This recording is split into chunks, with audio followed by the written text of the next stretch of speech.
नाज़रीन अस्सलाम वालेकुम। खबरनामे में आपका खैर मकदम है। पहले नजर डालते हैं सुर्खियों पर।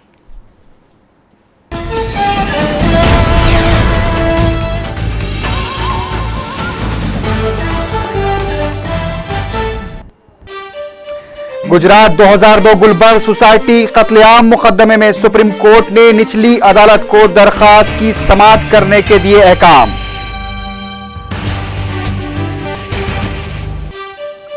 सुप्रीम कोर्ट के अहकाम से मायूसी हुई, ज़किया जाफरी का रद्द-ए-अमल। कांग्रेस ने कहा कि चीफ मिनिस्टर नरेंद्र मोदी को अभी क्लीन चिट नहीं मिली।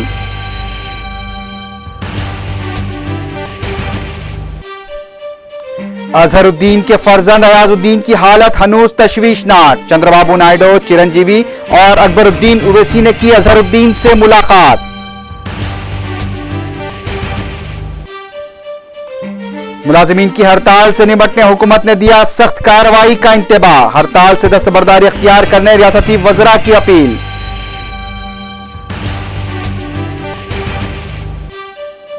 किसानों के मसाइल की यकसुई के लिए 19 सितंबर को धरने देने चंद्रबाबू नायडू का ऐलान।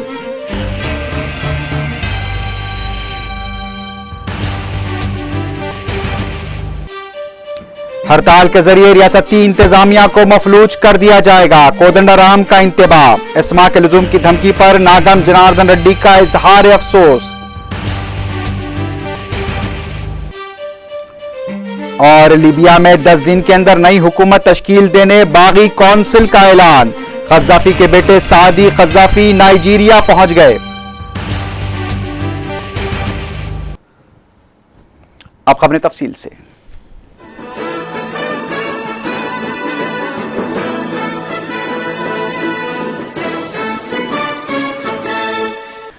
सुप्रीम कोर्ट ने खुसूसी तहकीकाती टीम को 2002 गुजरात फिसादात के दौरान गुलबर्ग सोसाइटी में पेश आए कत्लेआम की तहकीकाती रिपोर्ट को निचली अदालत में पेश करने की हिदायत दी है। सुप्रीम कोर्ट ने फिसादात में नरेंद्र मोदी के रोल के खिलाफ किसी भी तरह के अहकाम जारी करने से इनकार कर दिया।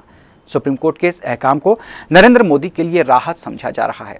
सुप्रीम कोर्ट के इस अहकाम का बीजेपी की जानिब से खैर मकदम किया जा रहा है, जबकि गुलबर्ग सोसाइटी कत्लेआम में हलाक हुए एहसान जाफरी के अफराद खानदान ने सुप्रीम कोर्ट के इस अहकाम पर मायूसी का इजहार किया है।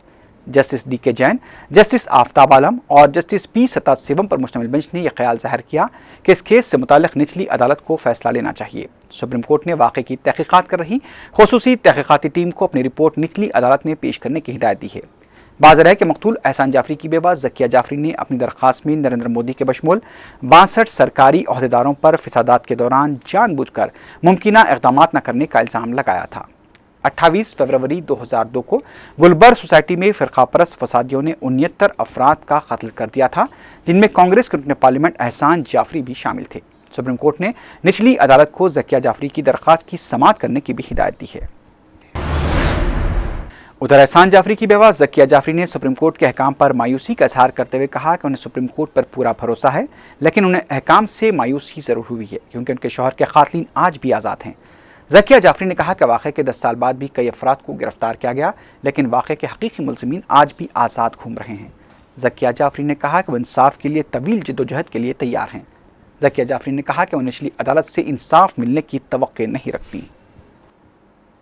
सब सबूत एक एक बयान, और कहीं मरतबा जैसे आप लोग आते थे तब कितनी मरतबा बोलूं, हर मरतबा उसको सबूत रखे थे, तो उसके ऊपर भी कोई एक सबूत भी उनको बराबर नहीं मिला इतने सबूत के अंदर।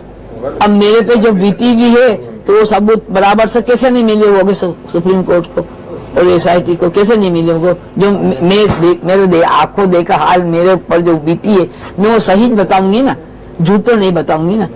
जो उनके बारे में भी सही था वही मैंने बताया, जो गलत बात थी तो नहीं बताई। मेरा घर क्या मैंने खुद अपना जला दिया। मेरे शोहर को खुद मैंने लोगों को, गुंडों को बुलाकर बोला कि इनको कत्ल करो और मार डालो। अब वो तो आज खुशी क्या जश्न मना रहे होंगे कि भाई देखो अपना फैसला, वो अभी तक तो उनकी रात की नींद हराम होगी। हम इतनी दुआएं कर रहे थे कि हमारे हक में फैसला हो, इस तरह वो भी दुआएं कर रहे होंगे। तब उनको राहत मिली कि चलो अपने हक में ही फैसला हुआ, जिसके ऊपर इतने दिन से मैं 10 बरस से उम्मीद लगाए बैठी थी, 9 साल से।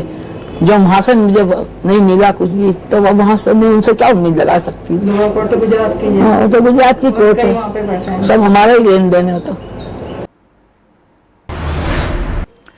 उधर बीजेपी ने गुलबर्ग सोसाइटी वाक़े से मुताल्लिक़ सुप्रीम कोर्ट के अहकाम का खैर मकदम किया है। बीजेपी के तर्जुमान प्रकाश जावड़ेकर ने मीडिया से बात करते हुए कहा कि सुप्रीम कोर्ट के अहकाम न सिर्फ नरेंद्र मोदी के लिए राहत हैं बल्कि इनकी बड़ी कामयाबी भी है। उन्होंने सुप्रीम कोर्ट के अहकाम को नरेंद्र मोदी के मुखालिफिन के मुंह पर तमाचा करार दिया। आज का निर्णय बहुत अहम है और मुझे लगता है कि कानून की जो प्रक्रिया है उसी के अनुसार वो हुआ है और इसलिए मुझे लगता है कि this is the due process of law. Congress ने सुप्रीम कोर्ट की जानिब से 2002 गुलबर्ग सोसाइटी कत्लेआम वाक़े की तहकीकात को निचली अदालत से रुजू किए जाने के अहकाम पर तबसरा करते हुए कहा कि सुप्रीम कोर्ट के अहकाम नरेंद्र मोदी के लिए क्लीन चिट नहीं है। मीडिया से बात करते हुए कांग्रेस पार्टी के तर्जुमान राशिद आलवी ने कहा कि नरेंद्र मोदी के कपड़ों पर लगे खून के धब्बों को मिटाना इतना आसान नहीं है। समाजी कारकुन तीस्ता तसलवात ने भी कहा कि सुप्रीम कोर्ट के अहकाम नरेंद्र मोदी के लिए क्लीन चिट नहीं है। उन्होंने कहा कि सुप्रीम कोर्ट ने तहकीकात को कबूल करते हुए इस केस को निचली अदालत से रुजू किया है। तीस्ता तसलवात ने कहा कि अगर निचली अदालत में किसी भी तरह की जानिबदारी बरती जाती है तो फिर केस को गुजरात से मुंतकिल करने की दरख्वास्त दी जा सकती है। उधर बीजेपी के राज्यसभा के कायद अरुण जेटली ने कहा कि 2002 के गुजरात फसादात में नरेंद्र मोदी के मुलविस होने का कोई सबूत नहीं है। उन्होंने कहा कि कांग्रेस की जानिब से नरेंद्र मोदी के खिलाफ प्रोपेगेंडा किया जा रहा था और आज सुप्रीम कोर्ट ने नरेंद्र मोदी को राहत दे दी है। इस दौरान गुजरात फसादात की तहकीकात कर रहे खुसूसी तहकीकाती टीम के सरबराह R.K. राघवन ने कहा कि उनकी टीम तहकीकात के लिए निचली अदालत से मुकम्मल ताउन करेगी। सिट की जानिब से नरेंद्र मोदी के खिलाफ तहकीकात के दौरान नर्म मौक़िफ़ इख्तियार किए जाने से मुतालिक पूछे गए सवाल पर राघवन ने कुछ भी कहने से इनकार कर दिया। सुप्रीम कोर्ट ने कोई क्लीन चिट नहीं दी।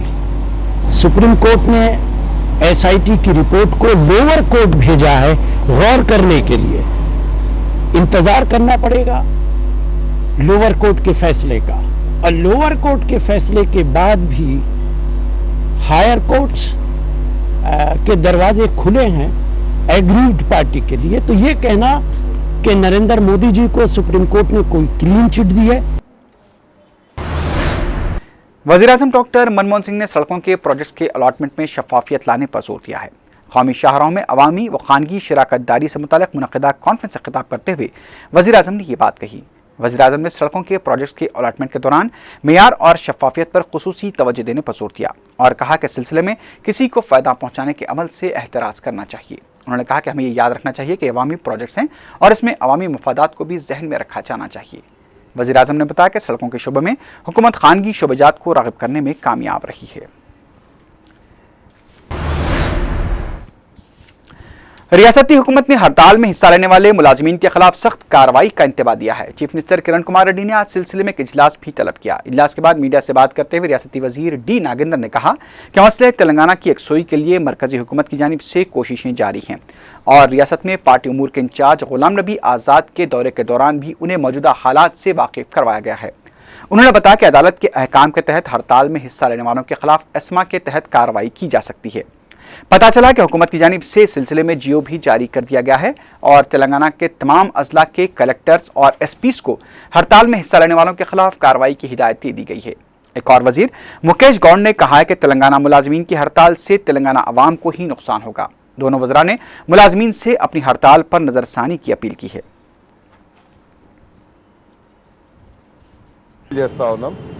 మీరు ఏదైతే సమ్మె నోటీస్ ఇచ్చారో దీనికి సంబంధించి రాష్ట్ర ప్రభుత్వం మీ పట్ల ఉన్నటువంటి రాష్ట్ర ప్రభుత్వానికి ఉన్నటువంటి పక్షపాతం కానివ్వండి మీ పట్ల ఎప్పుడు కూడా ప్రభుత్వము ఒక సానుభూతితోనే చూసింది తప్ప వేరే ఉద్దేశం కాదు। उधर सियासी JC के सदरशीन कोदंडराम रेड्डी ने कहा कि आम हड़ताल से रियासत का सारा नज़्म नसक़ मफलूज कर दिया जाएगा। मीडिया से बात करते हुए कोदंडराम ने 13 सितंबर से मुलाजिमीन की हड़ताल के दौरान मुलाजिमीन के खिलाफ किसी भी तरह की कार्रवाई और मुलाजिमीन पर एस्मा के लुज़ूम के खिलाफ भी इंतबाह देते हुए कहा कि हुकूमत की एक कार्रवाई हुकूमत के लिए ही नुकसानदेह साबित होगी। उधर तेलुगु देशम से मुअत्तल किए गए लीडर नागम जनार्दन रेड्डी ने भी कहा कि हुकूमत मुलाजिमीन के खिलाफ कार्रवाई का इरादा तर्क कर दे। तेलंगाना प्रजा फ्रंट के लीडर गदर ने अवाम से भी हड़ताल में हिस्सा लेने की अपील की है।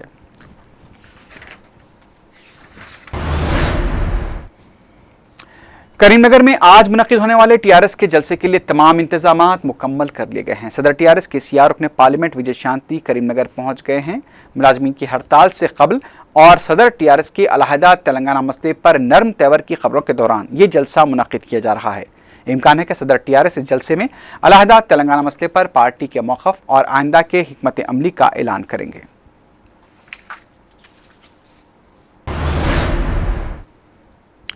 सदर तेलुगुदेशम चंद्रबाबू नायडू ने ऐलान किया है कि हुकूमत की जानिब से किसानों के मसाइल को नजरअंदाज किए जाने के खिलाफ आइंदा पीर को रियासत के तमाम कलेक्टर्स दफातर पर धरने दिए जाएंगे। मीडिया से बात करते हुए चंद्रबाबू नायडू ने कहा कि तेलुगुदेशम की जानिब से किसानों के मसाइल की 1 सुई तक एहतजाज जारी रहेगा। उन्होंने कहा कि आम आदमी और किसानों का साथ देने का दावा करने वाली कांग्रेस ने अवाम और किसानों को धोखा दिया है।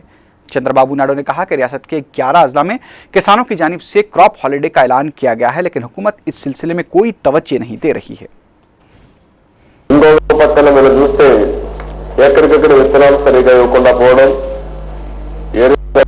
విపరీతంగా పెరిగిపోవడం, పెట్రోల్ డీజిల్ ధరలు కూడా విపరీతంగా పెరిగిపోయే పరిస్థితి వచ్చింది।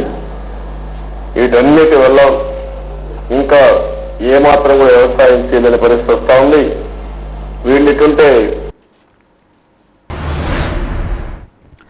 अभी खबरें और भी हैं, लेकिन उससे पहले लेते हैं एक मुख्तसर सा वक्फा।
वक्फे की बात की खबरों में दोबारा आपका खैर मकदम है।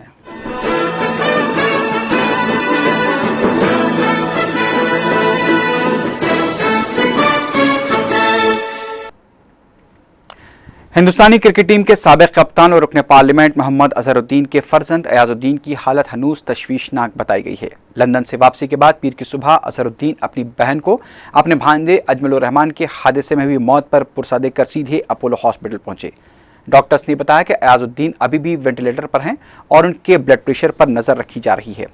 अपोलो हॉस्पिटल के डॉक्टर महेश जोशी ने बताया कि अयाज के सीने और गुर्दों के पास जख्म की वजह से उनकी हालत इंतहाई तशवीशनाक हो गई है और सीने से बह रहे खून को रोकने के लिए इतवार की रात अयाज का ऑपरेशन भी किया गया है। अयाज की वालिदा और अजहरुद्दीन की साबिका अहलिया नूरैन दवाखाने में ही कैंप किए हुए हैं।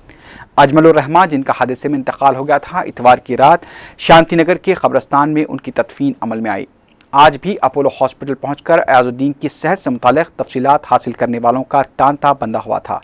सदर तेलुगुदेशम चंद्रबाबू नायडू, मजलिस इत्तेहादुल मुस्लिमीन लेजिस्लेटिव पार्टी के leader Akbaruddin Owaisi, film star Nagarjuna के अलावा चिरंजीवी और दीगर कई कायदीन और खिलाड़ियों ने दवाखाना पहुंचकर अजहरुद्दीन से मुलाकात की।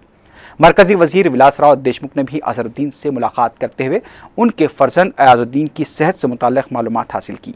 इस दौरान ये इत्तला मिली है कि नारसंगी पुलिस ने अयाजुद्दीन के खिलाफ सेक्शन 304A और 337 के तहत मुकदमा दर्ज किया है।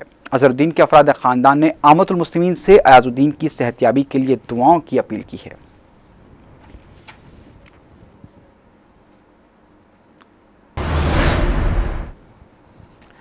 सदर प्रदेश कांग्रेस कमेटी बोत्सा सत्यनारायण ने 17 सितंबर को पार्टी के तमाम जिले दफातर में कौमी परचम लहराने की हिदायत दी है। जराये के मुताबिक सदर पीसीसी बोत्सा सत्यनारायण मंगल को दिल्ली रवाना होने वाले हैं, जहां वो पार्टी आला कायदीन पश्चिमी रियासत में पार्टी मूर के इंचार्ज गुलाम नबी आज़ाद से मुलाकात करते हुए अढ़ा कमेटियों की तश्कील और नामजद ओहदों पर तकर्रुरात के लिए नुमाइंदगी करेंगे।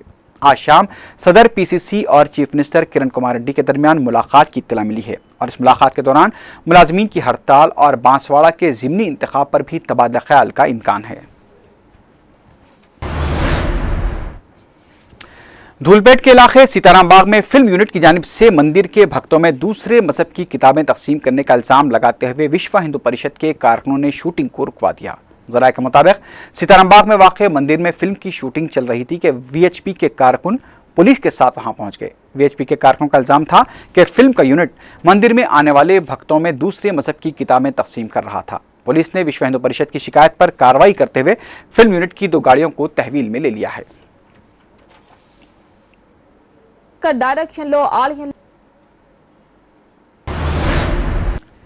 शहर के मसरूफ तरीन इलाके बंजारा हिल्स के पास वाक़ ताज कृष्णा होटल के नज़ लारी का ब्रेक फेल हो जाने से ट्रैफिक पर असर पड़ा। जराये के मुताबिक लारी का ब्रेक फेल हो जाने से लारी ताज कृष्णा से मुतसिल दीवार को तोड़ते हुए अंदर दाखिल हो गई थी। तमाम इस वाक़े में कोई जख्मी नहीं हुआ है। वाक़े के फौरी बाद लारी ड्राइवर फरार हो गया। पुलिस तहकीकात कर रही है।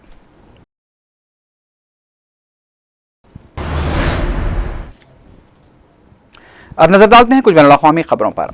अमेरिका के सदर बाराक ओबामा ने 11 सितंबर वाक़े की 10वीं सालगिरह के मौके पर यादगारी तकरीब से खिताब करते हुए कहा कि 10 सालों में अमेरिकियों के अज़्म से बात ज़ाहिर हुई है कि वह किस तरह अपनी ज़िंदगियों का इत्तिफ़ाक़ कर सकते हैं। बाराक ओबामा वाशिंगटन के कैनेडी सेंटर में एक म्यूजिकल प्रोग्राम के मौके पर 10 साला तकरीबात के अख्ताम पर खिताब करते हुए अमरीकी अवाम से कहा कि उन्हें 11 सितंबर के महलूकीन को याद रखना चाहिए।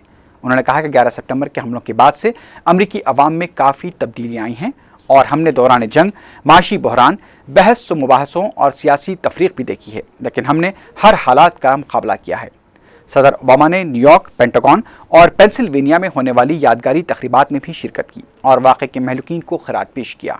अमेरिका में 11 सितंबर वाक़े की 10वीं बरसी के मौके पर गैर मामूली सिक्योरिटी इंतजाम किए गए थे। इतवार को न्यूयॉर्क के ग्राउंड जीरो के पास बनाई गई यादगार न्यूयॉर्क सितंबर 11 की रुनुमाई भी अमल में आई। In New York, where the minutes our nation, and let us look to the future with hearts full of hope. May God bless the memory of those we lost, and may God bless the United States of America. Libya के पड़ोसी मुल्क Nigeria के सरकारी हुक्काम का कहना है कि Libya के रहनुमा कर्नल क़ज़्ज़ाफ़ी के बेटे सादी क़ज़्ज़ाफ़ी नाइजीरिया पहुंच गए हैं। नाइजीरिया के वज़ीर क़ानून ने खबर की तस्दीक करते हुए कहा कि सादी क़ज़्ज़ाफ़ी उस कारवान में मौजूद थे जो नाइजीरिया के दारुल हुकूमत पहुंचा था। ताहम अभी तक कर्नल क़ज़्ज़ाफ़ी के बारे में कोई इत्तला नहीं है, लेकिन उनके बेटे सादी का कहना है कि उनके वालिद कर्नल क़ज़्ज़ाफ़ी लीबिया में ही रहने को तरजीह दे रहे हैं। नाइजीरिया के वज़ीर क़ानून ने बताया कि सादी क़ज़्ज़ाफ़ी अपने दीगर 8 साथियों के हमरा नाइजीरिया पहुंचे। उधर दूसरी जानिब बागी फौज के तर्जुमान का कहना है कि बनी वलीद में मौजूद क़ज़्ज़ाफ़ी के हामियों की हथियार डालने की मोहलत में तोसी की गई है और हफ्ते तक उन्हें हथियार डालने का वक्त दिया गया है। इस दौरान बागी कौंसिल के सरबराह मुस्तफ़ा अब्दुल जलील ने BBC को बताया कि कर्नल क़ज़्ज़ाफ़ी के 2 बेटे बनी वलीद छोड़कर फरार हो गए हैं, जबकि सैफुल इस्लाम और मुतासिम क़ज़्ज़ाफ़ी बनी वलीद में हामियों को हथियार डालने से रोक रहे हैं। उधर दूसरी जानिब लीबिया के निगरान वज़ीर आज़म ने आइंदा हफ्ते तक अबूरी हुकूमत तश्कील देने का ऐलान किया है। तिरुपल्ली में वज़ीर आज़म महमूद जिब्राइल ने मीडिया से बात करते हुए कहा कि मज़ीद शराकत के साथ नई हुकूमत अगले 10 रोज़ के अंदर तश्कील दे दी जाएगी। उन्होंने कहा कि मुल्क में तेल की पैदावार शुरू हो चुकी है और मगरबी इलाकों में भी जल्द तेल की पैदावार का आगाज़ किया जाएगा।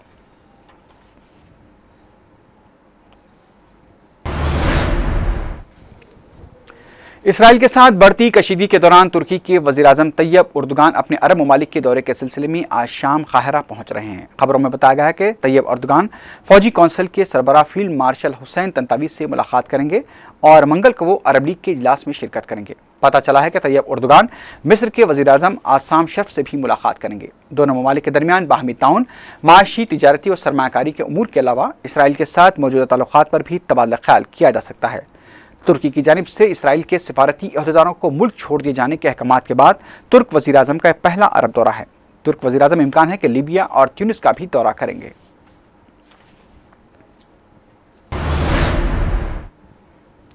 शाम के अपोजिशन इत्तेहाद ने सदर बशर अल-असद से अरब लीग के जनरल सेक्रेटरी नबील अरबी की मुलाकात और तशद्दुद से मुतासरा इलाकों का दौरा न करने पर नबील अरबी को शदीद तनकीद का निशाना बनाया है।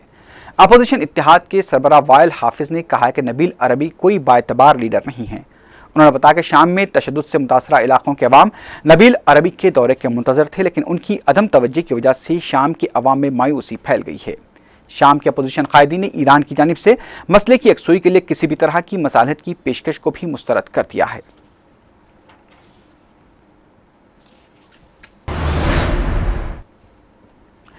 पाकिस्तान के कबायली इलाके में इतवार को किए गए ड्रोन हमले में 4 मुश्तबा अस्करियत पसंद हलाक हो गए हैं। खबर रसां एजेंसी AFP ने एक पाकिस्तानी सिक्योरिटी अहदेदार के हवाले से बताया है कि अमरीकी जासूस तैयारे ने शुमाली वजीरिस्तान के कस्बे हेसुकील के एक मकान पर 2 मिसाइल फायर किए। मरने वाले अस्करियत पसंदों की शिनाख्त नहीं हो पाई है। ऑस्ट्रेलिया की समांता स्टोजर्स ने अमेरिका की सेरेना विलियम्स को शिकस्त देकर US ओपन टेनिस टूर्नामेंट की लड़कियों का खिताब जीत लिया है। न्यूयॉर्क में खेले गए फाइनल मैच में समांता ने साबिक चैंपियन सेरेना विलियम्स के खिलाफ शानदार खेल का मुजाहरा करते हुए पहला सेट 2-6 और दूसरा 3-6 से जीतकर अपने करियर का पहला ग्रैंड स्लैम खिताब हासिल किया। आज मर्दों के फाइनल में दिफाई चैंपियन राफेल नडाल का मुकाबला नोवाक जोकोविच से होगा।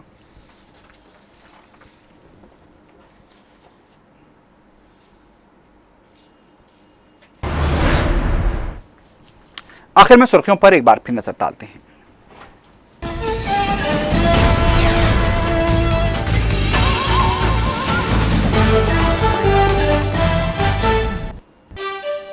गुजरात 2002 गुलबर्ग सोसाइटी कत्ल मुकदमे में सुप्रीम कोर्ट ने निचली अदालत को दरखास्त की समाअत करने के दिए अहकाम।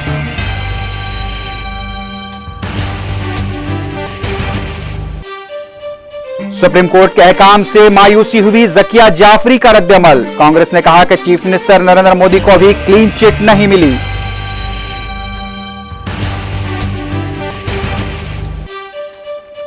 अजहरुद्दीन के फर्जंद अयाजुद्दीन की हालत हनूज तशवीशनाक। चंद्रबाबू नायडू, अकबरुद्दीन ओवैसी और चिरंजीवी ने की अजहरुद्दीन से मुलाकात।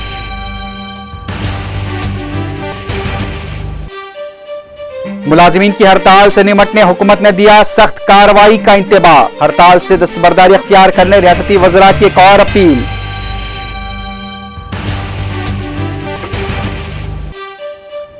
किसानों के मसाइल की यकसुई के लिए 19 सितंबर को धरने देने चंद्रबाबू नायडू का ऐलान।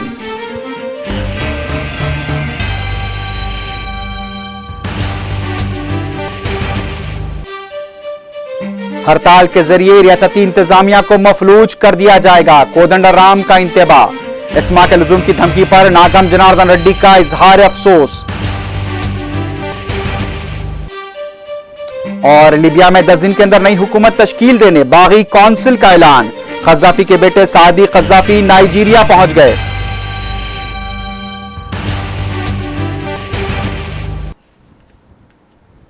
इसी के साथ ही खबरनामा अख्तिताम को पहुंचा।